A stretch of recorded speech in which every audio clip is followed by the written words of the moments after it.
নিয়ে বাস করে।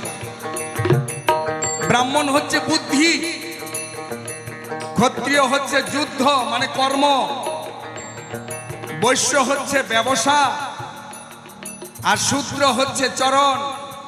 এই তিনটা জাতিকে যে করে বহন তার নাম শূদ্র। শূদ্র কিন্তু ক্ষুদ্র নয়, হ্যাঁ শূদ্র সে নয়, ক্ষুদ্র। মানুষে প্রণাম করে কোথায়? প্রণাম করে মানুষের পায়, কেউ গিয়ে মাথায় প্রণাম করে না। এই জন্য ব্রাহ্মণ শূদ্র ক্ষত্রিয় বৈশ্য কখনো হিংসা করা যায় না। সবার মধ্যেই ব্রাহ্মণ আছে। ব্রহ্ম জ্ঞান যখন জাগ্রত হয় তখন তাকে ব্রাহ্মণ কয়। আর যেটা পৈতা দিলে ব্রাহ্মণ, ওইটা যাবে আসতে পারে, দেরি তার হয় না, যাবে আবার আসবে।